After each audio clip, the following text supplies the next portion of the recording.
Assalamualaikum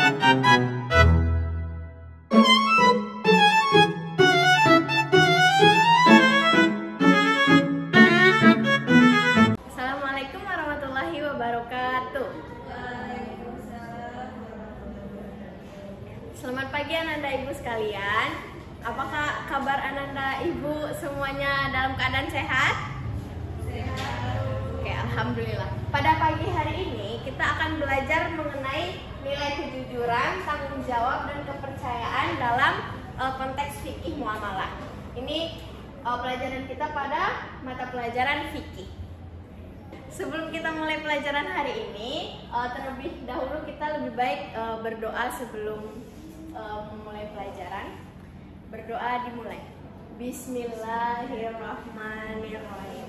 Nah, kepada Ananda Ibu, silakan dipersiapkan buku catatannya untuk mencatat hal-hal yang perlu dicatat.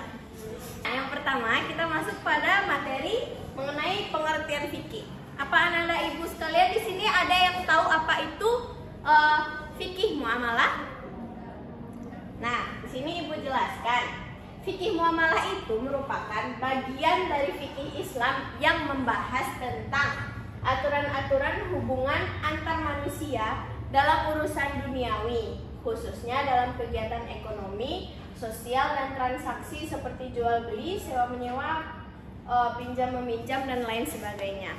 Jadi maksudnya di sini fikih muamalah itu termasuk hukum dari agama Islam. Itu pengertian lain dari hukum Islam. Sampai situ Ananda Ibu sudah mengerti ya pengertian fikih muamalah. Selanjutnya kita masuk pada pengertian kejujuran. Kejujuran ini merupakan fondasi utama dalam muamalah atau interaksi sosial dan transaksi. Kejujuran ini berarti kesesuaian antara perkataan dan perbuatan sesuai dengan fakta yang mencerminkan perilaku adil dan dapat dipercaya. Dalam Islam, kejujuran itu sangat ditekankan karena membentuk akhlak dan ketakwaan kepada Allah. Jadi Ananda Ibu sekalian itu harus selalu jujur dalam berbuat ataupun berkata sesuai dengan apa yang sebenarnya terjadi. Tidak boleh berbohong karena kejujuran ini merupakan salah satu fondasi utama dalam agama Islam. Contoh-contoh dari perilaku jujur ini sendiri itu seperti jujur saat ujian, tidak boleh mencontek. Jadi Ananda Ibu tidak boleh mencontek saat ujian, harus jujur, percaya dengan diri sendiri. Yang kedua itu tanggung jawab dalam menyelesaikan tugas sekolah yang telah Ibu berikan. Yang ketiga ada menjaga barang teman yang telah dititipkan kepada kita. Kita harus menjaga dan merawatnya sampai dikembalikan kepada teman kita kembali. Dan terakhir ada contoh seperti mengakui kesalahan apa yang telah kita perbuat. Nah, selanjutnya kita masuk pada pengertian tanggung jawab. Tanggung jawab itu di dalam muamalah berarti memegang komitmen dalam transaksi atau sebuah perjanjian. Sikap ini menjaga kepercayaan dan menghormati hak orang lain. Misal dari sikap tanggung jawab ini melaksanakan sholat 5 waktu dengan tepat, menjaga amanah dalam kehidupan sehari-hari, dan menghormati guru dan orang tua sebagai bentuk adab dalam Islam.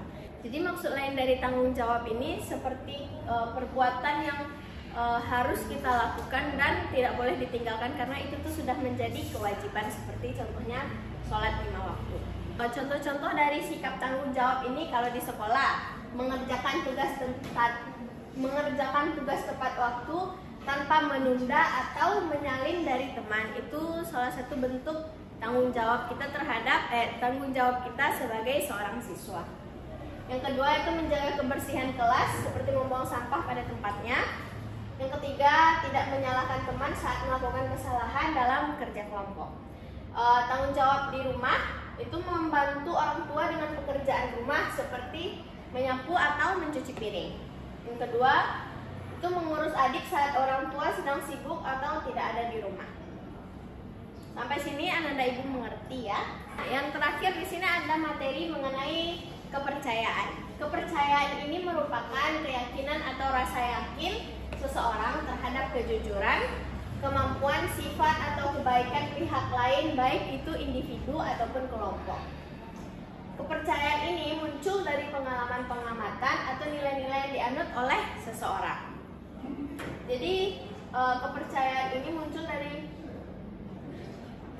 jadi seseorang yang dikenal jujur dan tanggung jawab akan mendapatkan kepercayaan dari banyak pihak dan membuka peluang kerjasama yang lebih luas dan keberhasilan dalam usaha.